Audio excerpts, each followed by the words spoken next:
What do you think about Jay-Z's thing? You know, his album. It's titled 4:44.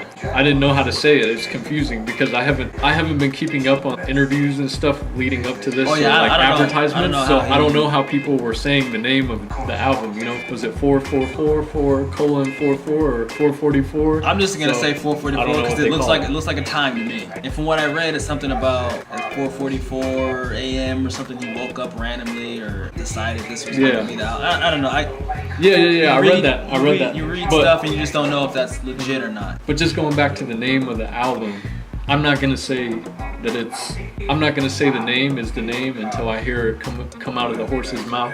Until I watch an interview with Jay-Z on YouTube saying how he says the name of the album, I'll be like, okay, that's how it's called. Right. You know what I'm saying? I got you. I can dig that, yeah. But anyways, that's just the title. Have you got a chance to dissect the album? I haven't got a chance to dissect it. I've listened to it one time yesterday. I mean, it's a solid record. I haven't really had a chance to get my headphones in and just vibe out to it and dissect the lyrics, the beats, everything else. But from what I heard so far, it's a solid record. You know, Jay-Z, for the most part, puts out solid records. I mean, that's what he does, you know? Yeah. I mean, I haven't always been the biggest fan of Jay-Z. Yeah. But he won me over with the Blueprint. Yeah. And then from there, I've always checked his work. You know, when I went back and listened to his previous work too, and I was like, yeah, this is solid stuff. But I think this was a solid album, and I've been a fan of No ID for a while. And he produced the whole thing apparently, top to bottom. The new one. Yeah, 4:44 or 4:44 or whatever, how you want to call it, I don't know. I know. So to me, it's a solid record. I mean, you probably had a little more time to really digest it. So what do you think about it? The album overall, I think it was solid. It's short. It's only 10 tracks. I think it weighs in at around maybe 36 or 39 minutes. So it's kind of light for a Jay-Z album. Especially since the Blueprint 2 was the double album, right? Yeah. Overall, it was solid. Production on it was solid. Guest features was solid. I'm trying to think. Damian Marley, yep. Frank Ocean, I think. Frank Ocean. Was there anybody else? Frank Ocean. Yeah, there was some other people on there. Yeah, I thought I heard a couple guest rappers. I can't remember at the moment. Yeah. But yeah, I know. Yeah. I don't think they were listed in the credits. At least the version I had, they didn't have them listed in the credits. So I don't know. Those are the two, I think, names I remember too off the top of my head. So where would you rank this album? Would you put it at kind of the top of his catalog, or maybe in the middle, or on the lower side? Where would you put this album? Still too early to tell. Still too early, yeah. So yeah, I can't rank it yet because I've only listened to it one time. Yeah. Jay-Z's had a lot of good albums, to me personally, I think, top to bottom, track for track. Some hit or misses, but I feel still too early. I would have to listen to this album in depth a little bit more and catch some kind of feeling off of it, you know, because usually music, to me, is a feeling, you know.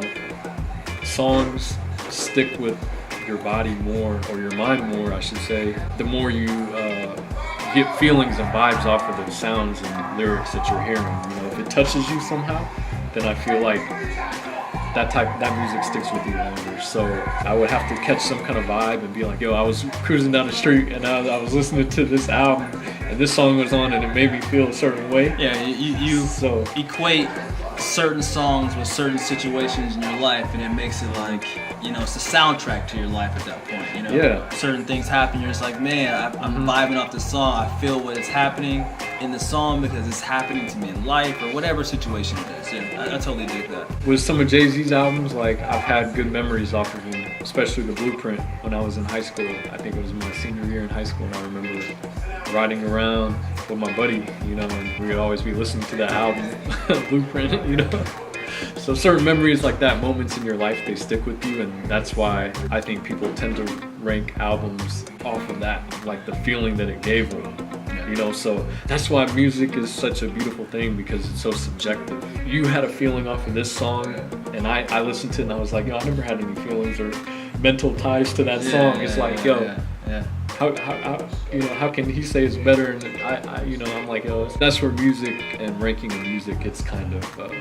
It's all opinion. It's all opinion. Yeah, it's subjective. Art is subjective. Yeah. A lot from what I read, just to close this to Jay-Z. Yeah. is a lot of people were saying, like I said, I only listened to it one time, so I haven't really digested the lyrics properly yet. But they're saying this is one of his better lyrical outputs.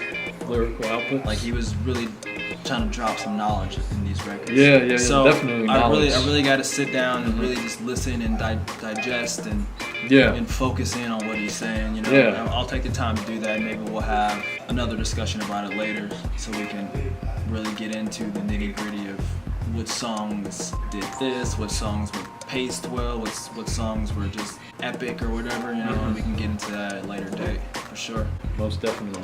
I have nothing else to say on Jay-Z. I was trying to think of something clever to say for Jay-Z. Oh, it's The Rock. See ya.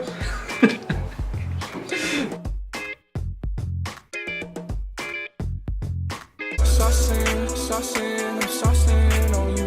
I'm swagging